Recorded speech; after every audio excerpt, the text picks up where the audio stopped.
7월 21일 이 시각 주요 뉴스입니다. 이재명 대통령은 레버리지 상장지수 펀드 제도의 보완책을 신속히 마련하고 필요시 추가 대책을 추진하라고 지시했습니다. 7월 1일부터 20일까지 수출은 전년 동기 대비 52.3% 증가한 549억 달러로 집계됐습니다. 삼성전자는 대표이사 직속으로 RX 사업 추진실을 신설하고 로봇 사업을 본격화한다고 밝혔습니다. 중국 AI 스타트업 문샷 AI가 공개한 오픈웨이트 모델 티미 K3가 미국 빅테크 모델과 어깨를 나란히 하며 AI 경쟁 구도를 흔들고 있습니다. 월가 기술적 분석가들은 반도체주 조정을 업종 순환매로 해석하며 미국 증시의 장기 상승 추세는 여전히 유효하다고 평가했습니다. 단일 종목 레버리지 ETF를 둘러싼 시장 불안이 커지는 가운데 이재명 대통령이 직접 보완 대책 마련을 강하게 촉구했습니다.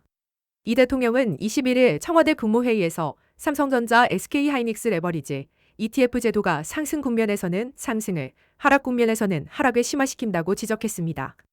이억원 금융위원장은 홍콩 내 관련 상품 규모가 20조 원에서 17조 원으로 줄었고 이 제도가 없었다면 자금이 더 해외로 유출됐을 수 있다고 설명했습니다. 김용범 청와대 정책실장도 지난해 개인 해외 증권 투자 순유출이 400억 달러였던 반면 올해 상반기에는 28억 달러에 그쳤다며 외화 유출 억제 효과를 강조했습니다. 그러나 이 대통령은 정책 효과와 별개로 주식시장 참여자들이 체감하는 부작용을 반드시 보완해야 한다고 강조했습니다. 특히 투자자 예탁금 3천만 원 제도 시행 시점을 8월 5일로 앞당긴 것에 대해서도 더 신속한 대응이 필요했다고 꼬집으며 시장 상황을 지속적으로 살피면서 필요할 경우 추가 대책도 과감하게 추진할 것을 당부했습니다. 7월 들어 한국 수출이 폭발적으로 증가했습니다. 관세청에 따르면 이달 1일부터 20일까지 수출액은 549억 달러로 지난해 같은 기간보다 52.3% 늘었습니다. 7월 1에서 20일 기준 역대 최대 규모입니다. 특히 반도체 수출이 180.6% 급증하며 전체 수출의 40.3%를 차지했습니다. 석유 제품은 33.4%, 컴퓨터 주변 기기는 무려 231.9% 증가했습니다. 국가별로는 중국, 베트남, 미국 등 주요국 수출이 모두 늘었습니다. 수출이 수입을 크게 웃돌면서 이달 20일까지 무역 수지는 122억 달러 흑자를 기록했습니다. 삼성전자가 로봇 사업을 미래 핵심 성장 동력으로 선언하며 대규모 조직 개편에 나섰습니다. 대표이사 직속으로 RX 사업 추진실을 신설하고 로봇 전략 수립부터 핵심 기술 개발, 사업화까지 통합 추진 체계를 구축합니다. 서울 우면동 R&D 캠퍼스를 메인 거점으로 삼고 구미 사업장에는 데이터 팩토리를 구축할 계획입니다. 미국, 중국, 일본에도 글로벌 연구 거점을 두어 현지 우수 인재 확보에 나섭니다. 로보틱스 전략팀장으로는 현대자동차그룹에서 보스턴 다이내믹스의 로봇 전략을 주도했던 이동건 삼성전자 기획팀 부사장이 선임됐습니다.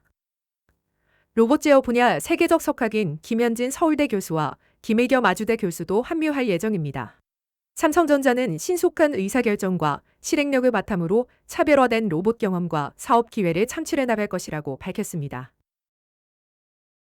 중국 AI 스타트업 문샷 AI가 공개한 오픈웨이트 모델 키미 K3가 미국 빅테크 모델과 어깨를 나란히 하며 AI 경쟁 구도를 흔들고 있습니다.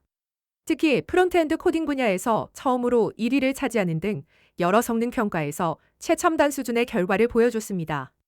박스의 CEO 에런 레비는 더 저렴한 최첨단 AI는 기업들이 자동화할 수 있는 업무 범위를 크게 넓혀줄 것이라며 긍정적으로 평가했습니다. 허깅페이스의 클램 들랑그 CEO는 오픈소스 AI를 선도하는 국가와 기업이 결국 AI 경쟁에서도 우위를 점하게 될 것이라고 강조했습니다. 반면 데이비드 섹스 미국 대통령 과학기술자문위원회 공동위원장은 우려스럽다며 미국이 과도한 규제로 스스로 경쟁력을 약화시키고 있다고 경고했습니다. 오픈 AI와 엔트로픽 등 폐쇄형 모델 중심 기업들의 전략에도 적지 않은 영향이 예상되는 가운데 AI 시장의 판도 변화에 전 세계의 이목이 집중되고 있습니다. 반도체주 급락에도 미국 증시의 장기 상승 흐름은 살아있다는 분석이 나왔습니다. S&P 500 지수는 50일 이동평균선 아래로 내려갔지만 퀘리는 1% 미만에 그치고 있습니다. 주요 반도체 ETF는 6월 말 고점 대비 18% 하락하며 기술적 약세장 진입을 눈앞에 두고 있습니다. 투자 뉴스레터 코베이시 레터의 아담 코베이시는 S&P 500이 단기적으로 7,600선 회복을 시도할 수 있다며 목표치를 7,700, 손절선은 7,200으로 제시했습니다. 펀드스트렛의 기술적 전략 책임자 마크 뉴턴도 최근 기술주 약세를 업종 순환매매의 일환으로 해석하며 S&P 500의 핵심 지지선인 7,421선이 유지되는 한 강세 환경은 이어질 것으로 내다봤습니다.